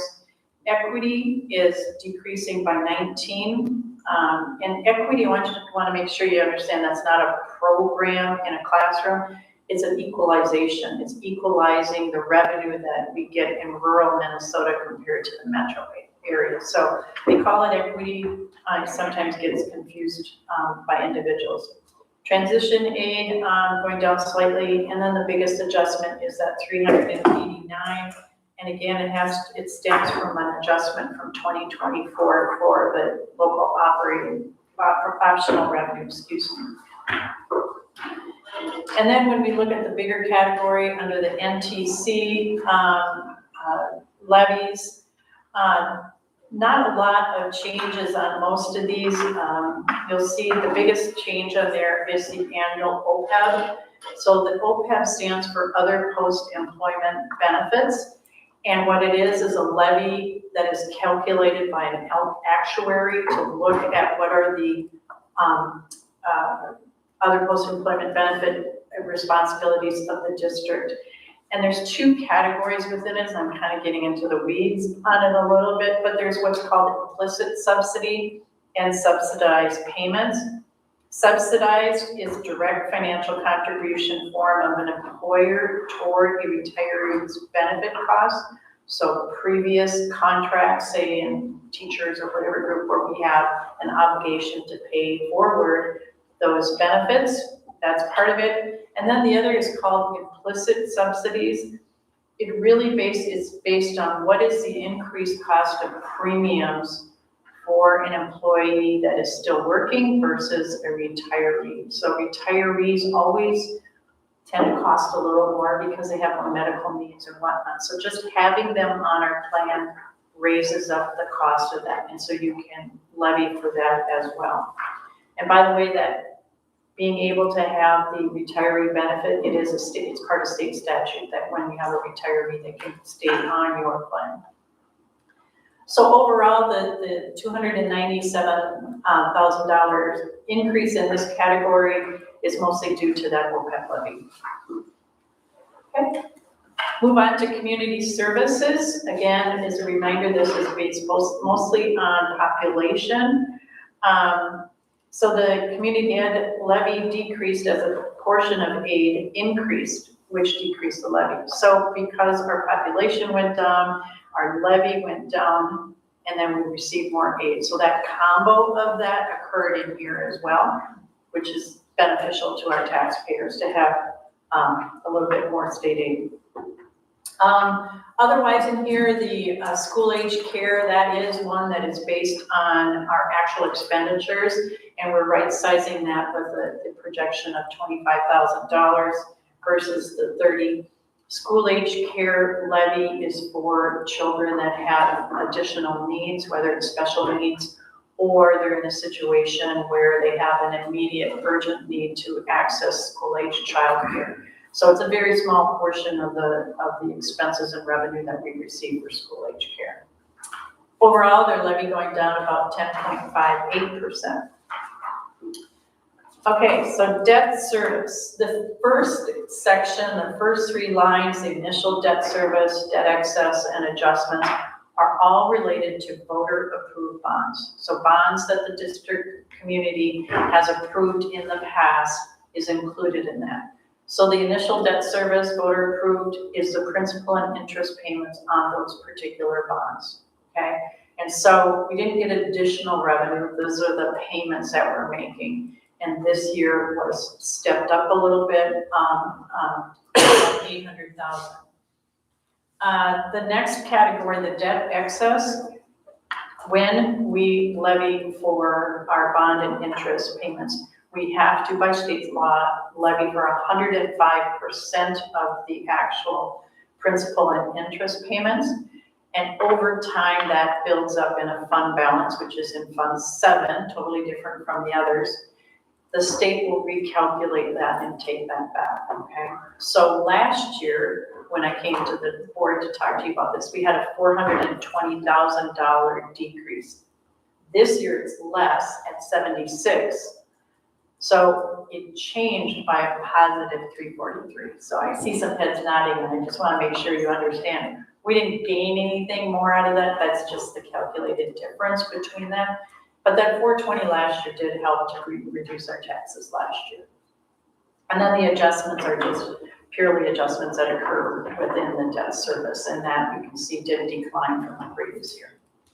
Now the next category, the long-term facility debt excess associated with that and adjustment, that includes existing facility bonds that you had, which are pretty small in nature, and then the new bonds that we're proposing, or you approved, excuse me, and that will be sold in 2 different segments, one this fall and then one again in 2027. And so this is including the principal and interest payment on that. That's both that facility bond, which will take care of the indoor air quality, but then also that abatement bond, which takes care of the parking lot piece of it. Smaller portion of, I think it's about 268,000 of the total amount that you'll see there. Again, same calculation on that debt excess, and then some adjustments that go forward. So this is where the bump is in the levy for this year, and it will stabilize over time. And in fact, since this was first approved 2 months ago, and thank you for your question, Annette, it's actually gone down a little bit because the tax base has gone up a little bit too. So I would expect that would occur as we move forward, that you'll see that your tax base will grow and help to lower that overall cost to the taxpayer on that piece of it. So with that, the recommended action for tonight is again to approve the proposed TAB 25 levy 26 payable at the maximum to allow for any adjustments that may occur for that just over 16.4 million. When we approve or board approves a maximum, we actually complete a form that says maximum amount. We don't put these actual amounts. I will guess that they're going to be fairly similar to this when you see it back in December. Okay, it's probably not going to change a whole lot more. I'm not aware of anything that we have not sent in or that the state might calculate. But so again, I don't think I have another slide. Oh, I do have one more slide with a little typo on it. I apologize. So next steps are to approve the levy tonight at the max. Then in October and November, probably see any updates to the levy. November, the county will send out the property tax statement, and this is where my error is. December 8th is the truth and taxation hearing, and then at that same meeting, the board will approve that. And then again, that's a final levy, and we will have documentation to send that in to the county, the state, agency that I can't think of right now. But so that's the process that goes forward, and I'm happy to take any questions that you might have. Yes. Thank you again for providing this information, and I just want to, if you don't mind discussing it a little bit. Sure. This page that you provided the board here, this is the indoor air quality. This is the paving of the parking lot, and this proposed maximum levy on here. It's for everything you saw on that last slide. It's for that entire 16.4 million. And then, so for, and this is for the stakeholders, so that they're not, because they're gonna see this on their forms that they get in the mail. So for a home averaging around 385,000, they will see an increase in their yearly taxes of about $223. That's just the indoor air quality and the abatement. Okay. Including all other is 244. They're not added together, okay? So 244 includes that whole 16 million, which includes your indoor air quality and abatement bonds. Okay, and that's just for 2026. Correct. And then 2027, we do the second bond. And then that 244 will increase. I believe that they have pre-loaded, because that happens in 27, the actual sale of it. So they've incorporated that into the total figure. Because if you remember, they gave us a figure of 239 for just the bonds. So the timing of when they are is incorporated in the total levy. I believe that's correct, right? Yeah, I think it'd be worthwhile for us to double check that with my department, because I had a similar question, but my understanding was the same as what he just explained. We'll check and we'll let you know. Yeah, okay. Or let the whole board and community know. So just so our stakeholders understand, if your house averages 385,000, with everything we have proposed with the long-term facilities, the pavement, and going maximum on the taxable amount, you're at 385, your taxes will increase just for the school district by 244,000 on a 244. Yes, I'm sorry, $244, yes. $244 on a $385,000 home. Right. So, okay. Yep. Yeah, that's well said. Yep, exactly. Yeah, great question. I always appreciate when you send out the questions ahead of time and I can get information back to you. It makes it easier for all of you to see. So thanks for the question. Yeah. Any other questions for Denise? All right, seeing none, is there a call to motion for approval to certify the maximum levy authority for the 2025 payable 2026? So, thank you, Mr. Shorrock. Is there a second? Mr. Workman, any discussion on that motion? What's to stop us from going for the lower amount to help bring some of that tax burden down for our stakeholders? So when you say without lower amount, you mean? When you say we're going for the maximum. Well, that the state will allow. Right, which just means maybe it's $16,450, $50,000. You could, at your meeting in December, you could choose to what's called under levy, okay?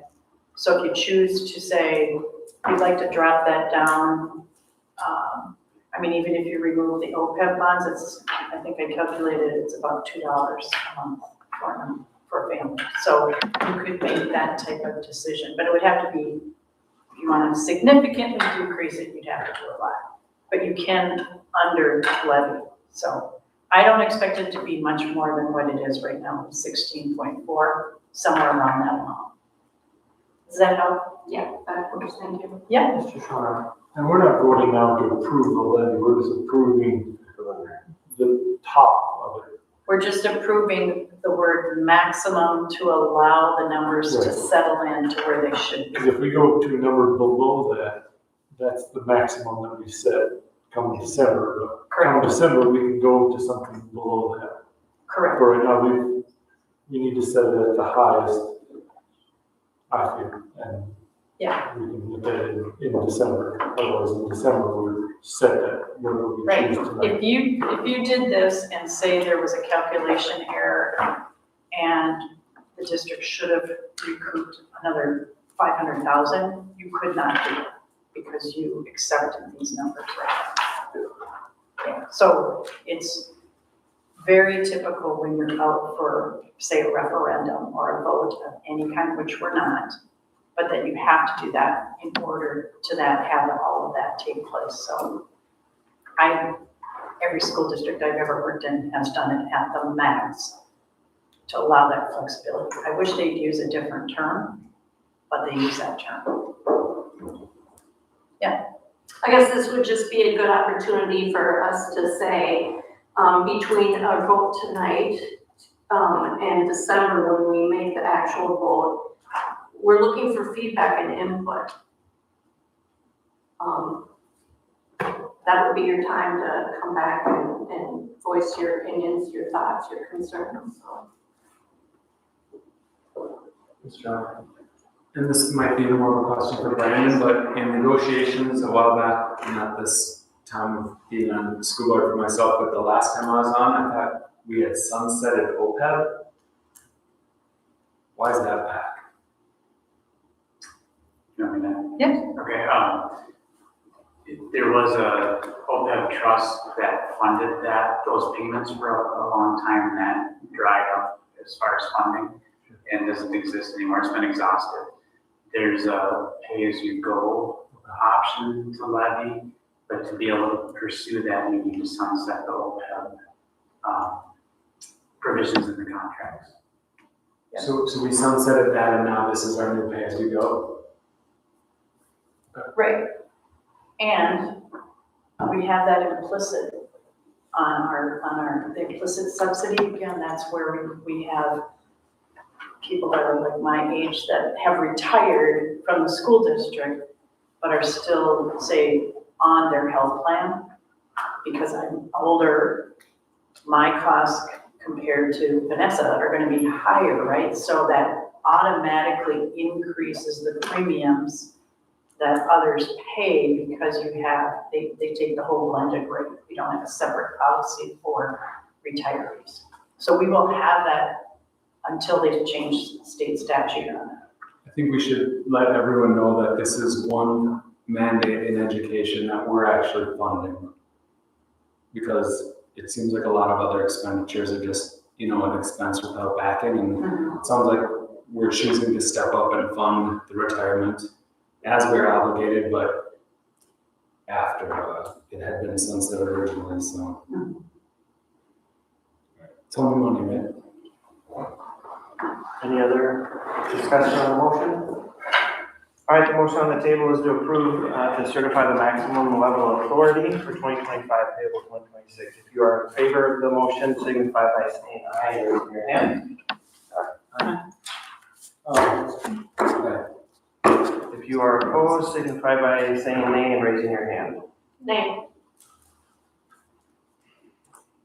Motion prevails. Thank you. Mr. Schaumer, we have to have a document has to be done after we're done with this process. So we'll work with Vanessa and Adam from the finance team to get that prepared so you can sign that once you've decided. Thank you. Thanks. Thank you, Dee. All right, next item is approval of MSBA legislative resolutions.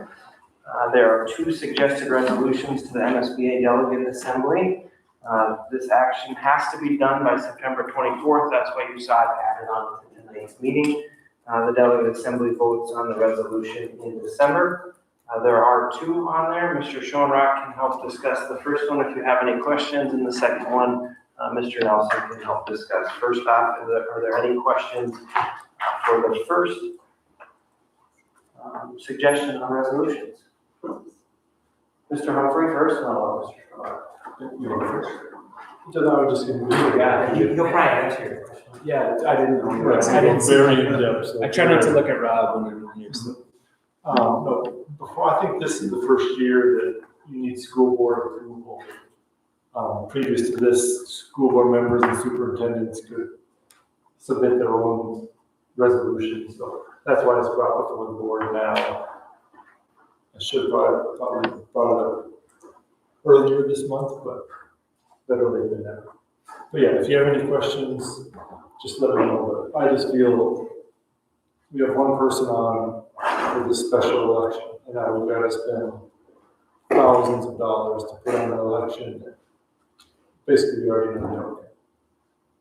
So this resolution, again, would be brought to the next legislative session. It probably would not affect our case this time, but what the resolution states is that school districts that have a open vacancy and only one applicant or one candidate, that they would be willing or have the option to have the board just select that individual rather than it going out and costing districts money to run for election.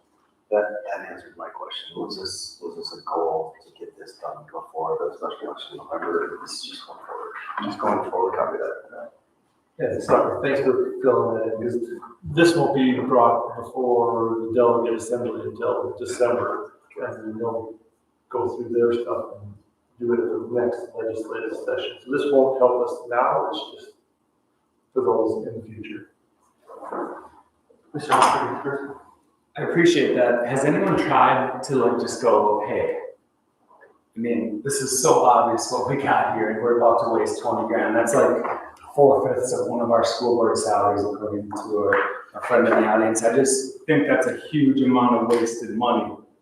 And I mean, it seems like it's common sense, and this is not a secret to anyone. We have one person here. I promise I'll vote for you in that, right? And anyone else. I mean, the whole key is because we're covering write-in people, right? Come on. I mean, even in a regular election where people are paying attention, no one does that. It's like 200 people for Kirby Puckett and 300 for Charlie Brown, and then it's blocking Kevin. So I can't believe we're still going through with this.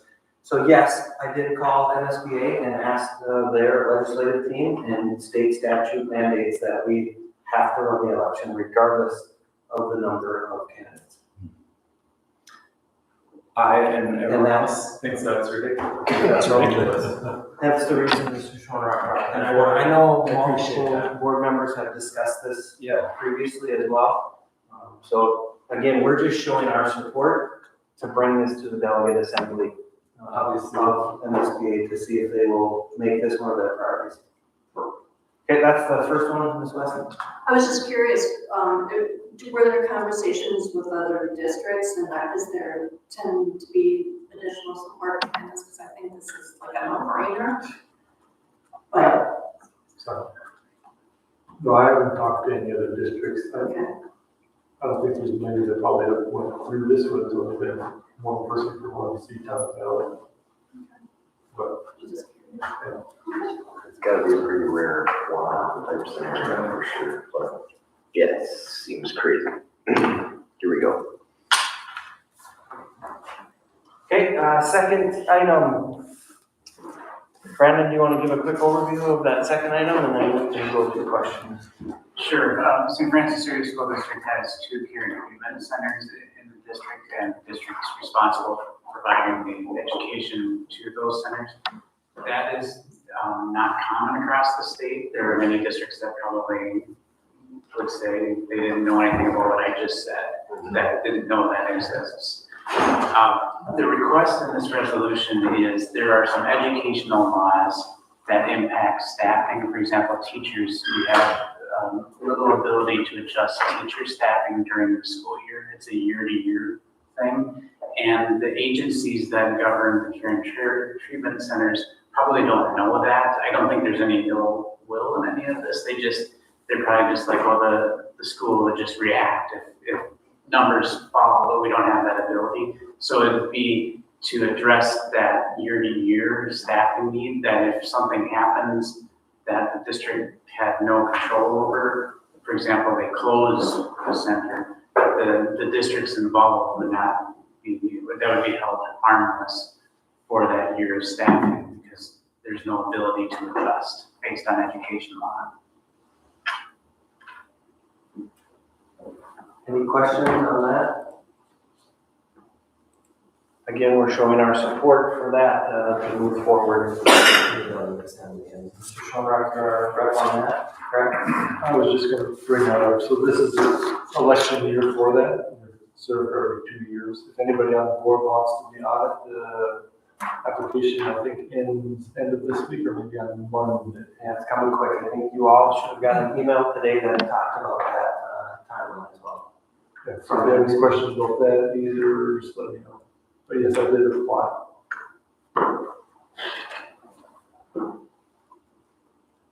Okay. Superintendent, do you have anything on those two resolutions before we take a vote? No, I don't think I have anything to add. Thank you, though. Okay.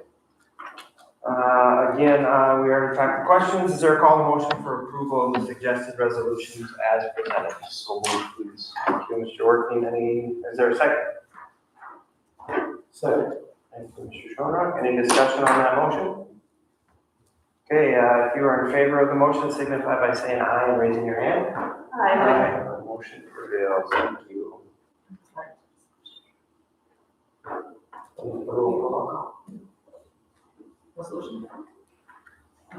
Yeah, I'm not sure if. It's not, yeah. I did do Our it, action but is a resolution. I think it's a resolution that's. correct. We're just presenting it for, that's how I put it as, because it's not an actual resolution from our board. But thank you for checking.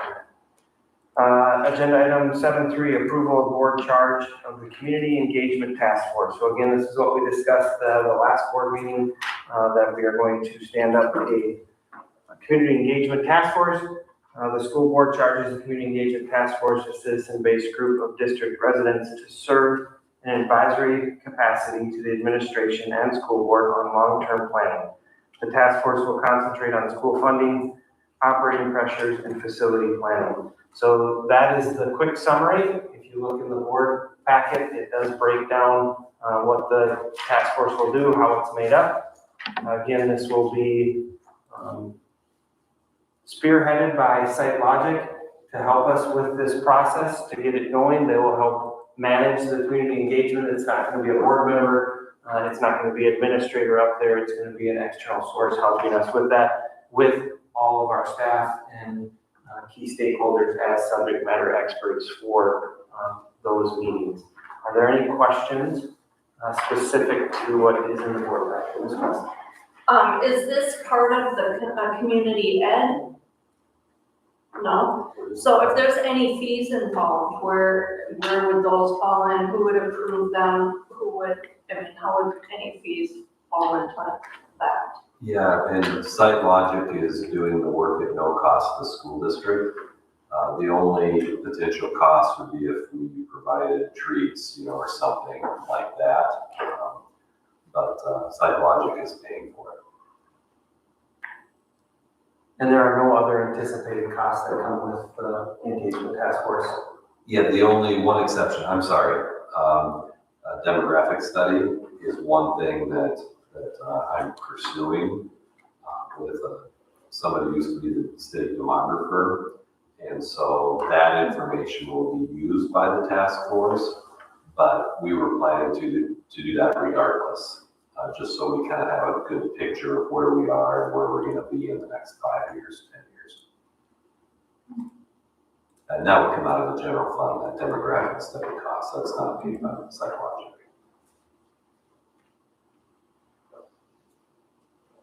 Mr. Orton, is this specific to the air quality abatement? Or is this going forward for the district and is this at a timeline? So it is not specific to the indoor air quality. It is specific to long-term facility planning, as well as operating pressures and some school funding and how that plays into it. We did not set a date, as you can see at the end, it's to be determined. The goal would be for a presentation sometime between December and March. It would be the goal, but we don't want to put an end if they're digging into certain areas and they have more to research and provide a recommendation back.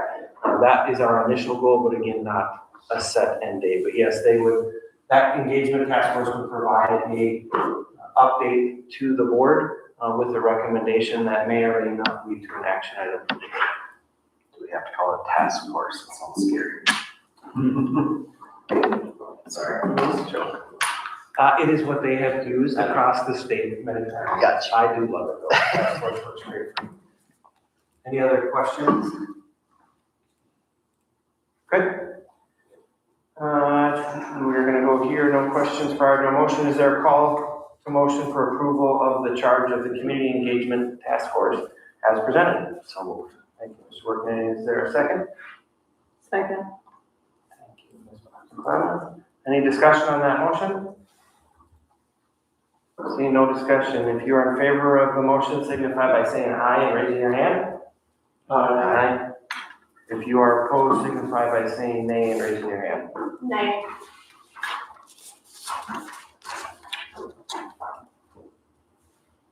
Motion prevails. Thank you. Next item, 7.4, approval of Anoka County election judge appointments. This is a requirement prior to the absentee voting opening. Vanessa, do you remember the date of absentee voting?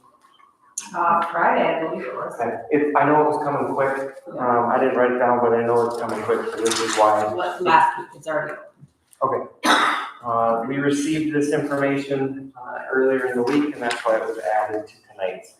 This is all part of the agreement that we already made with Anoka County that we approved for them to run the election. This is a resolution and will require a roll call. Are there any questions prior to the motion being made? Seeing no questions, is there a call to motion for the approval of the Anoka County election judges as presented in the board packet? So moved. Thank you, Mr. Shorrock. Is there a second? Second. Thank you, Mr. Work. Any discussion on that motion? There's no other option to do this. This is the only choice we got, right? Just so we're clear. Okay.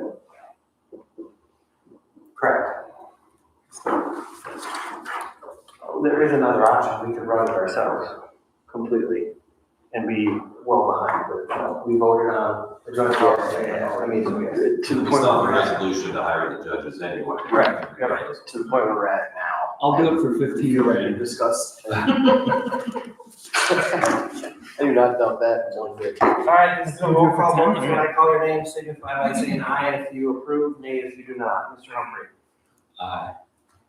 Mr. Working. Aye. Ms. Bachman Clevin. Aye. Mr. Schoenrock. Aye. Ms. West.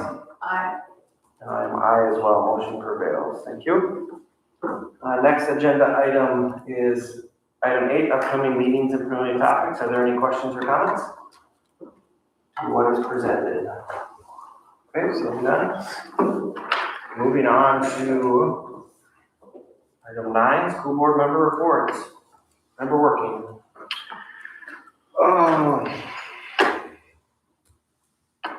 No, I don't have anything to share tonight. Looking forward to homecoming. Member Shorrock. I had mechanics negotiations for progressing. I think that was our third meeting, so. Not sure when the next one, we haven't set that date yet. But, and then just encouraging people, there's a lot going on this week with homecoming. The Hall of Fame on Friday, game, there's various games throughout the week. Please go ahead and attend something, like go support these kids. That's all I got. Thank you, Mr. Shorrock. Member Bachman. Same mechanics negotiations. I also attended the insurance advisory committee. Otherwise, besides that, just a lot of football. Thank you. Member Humphrey? Sorry, Chad. I'd like to Doing just fine, Jake. Page 1. I'd like to say kudos to the assistant principal at the high school, Ms. Bobby. She's the leader of the PBIS committee, which is Positive Behavior Intervention Specialists. And what they try to do is they encourage positive behavior in the face of all the havoc we know about in our world right now. And one thing about her personally is in the last meeting, it's right after school, and she comes in and she sits down and she says she has to take a minute because she had, of course, like a really tough time dealing with some trouble going on in the high school and, you know, the kids that caused it. And she sits down and she takes a breath and then she says, all right, let's do good by these kids. And I just want parents to know if you were doing your job and if your kids were being kind and good in the way they should, everyone's jobs and working conditions would be so much better. And I'm just so impressed with how magnanimous she is in just dealing with this trouble and then coming in and still going to bat for the same kids. And I just, kudos to her. She is 10 times the person I am, patient-wise and ability and calmness. Anyway, this PBIS thing has an app which is really effective at the middle school and which is really effective at the learning center. It's only about $3,000 a year. Since we have the wallet out, I'm thinking we will be contacted about this sometime soon. It's a very small amount to pay for the good that they're doing at that group. But I want to give kudos to that group and especially the leader, Principal Bobby, and look for it sometime. We're going to come and ask for funding for the same app that made everything that was going on in the system effective at the middle school, and it really works well at the learning center. My second thing is, this has like 3 parts. It's on the bus situation. We had a concern, there's some safety concerns, and you know, in this political climate, you state a topic and half the people are in favor, or not half, but this small fraction are in favor and this small fraction are against, and it turns out to people not listening to each other and not talking to each other and getting all crazy on Facebook or whatever it's called. And I just think it's ridiculous. I have the utmost respect for Peggy. This is the first time I've heard people saying, from the gentleman that spoke here, that people were calling for her job. I've never heard that. I've been in contact with the person that has the complaint quite regularly, and she's never called for that, so I don't know where that got off. But I encourage people to work through the chain of command, and it seems like things are followed through. It may or may not be as, no one's ever completely happy. But if that doesn't work, I obviously encourage them to reach out to their elected officials. Something constructive, we got another email, and this is where listening to the public is always great, whether it sticks or not. But someone was talking about how their kid takes, an hour and a half or 45 minutes or however long the longness of it is. But she was wondering about flipping routes. It's the first person picked up, and then the last person dropped out. So that person sits on the bus the most amount of time. I don't necessarily know if that's how it works, because I'm pretty sure they don't start at the school and go straight out from the school. So I don't necessarily know if that's logistically possible, but looking into different routes to kind of mitigate the fact that some people are constantly with the longest ride, both in the morning and in the afternoon. And that's some very, we have people in our community that, live their lives constructively, and they can come up with great ideas, of course. And so I think it's very important to listen to them. And then finally, in the bus situation, kudos to Tanya. She's a driver of 18 years. Today I was on this field trip for Saints Manufacturing, and man, she's always driving the bus. When I'm there on the weekends at 5 a.m. for debates, or when we're up in Duluth with speech or whatever, there opens the bus, and there's our Tanya just smiling and ready and at him. And she's really doing a good job, and kudos to her for stepping up all the time. And then finally, that lends into my last topic here, which is Mr. Trost and Saints Manufacturing, the field trip. We went to a manufacturing plant in Plymouth today, which sells these really crazy machines that cut things super small for like bone replacement and all sorts of other things, the same things that they're doing in the Saints Manufacturing. But if you want to take a look at what's going on in our school, and where the rubber meets the road on this is actual things that kids are learning that they're going to go off into the world and create wealth for themselves and purpose for their family and fit into a market, which is how we all should kind of be angling. I love seeing the new methods, the jobs. There was a job fair. It was also these are the type of equipment we offer. This is how they do demonstrations. It was a fantastic thing. We took like 15 kids there today. Mr. Trost did. Another thing about Mr. Trost is you are learning these skills that you're going to carry on in your life. But if you know Mr. Trost or talk to him for any short period of time, this man just breathes responsibility, accountability, and success. It's awesome. It's a breath of fresh air. It's pretty much what everyone who's kind of got their shit together does anyway, but it's amazing in an education system where a lot of people are always complaining about things, and I don't see it. All the teachers I'm running into are really good, and a shining example of that, I highly suggest to go check out Mr. Trost at the high school and his Saints Academy. I mean, we got to a place and everyone just went everywhere and everyone came back on time and polite, upstanding, and it's a lot to do with the leader. So to the program and to Mr. Trost, I say kudos, and that's all. Thank you, Mr. Humphrey. Ms. West. APAC is hosting, their 2025 Orange Shirt Day. I believe that's on September 30th. So it's coming up here, and that's gonna be at, I believe it's at the park. There's a flyer. You can check out the information on the website. Everybody's invited to, participate in that. And that's all I have. Park in that. Across by the high school. Oh, crap, okay. Our park, yeah, gotcha. Thank you. All right, for my update, teacher negotiation had their second meeting. So we're still working through that process.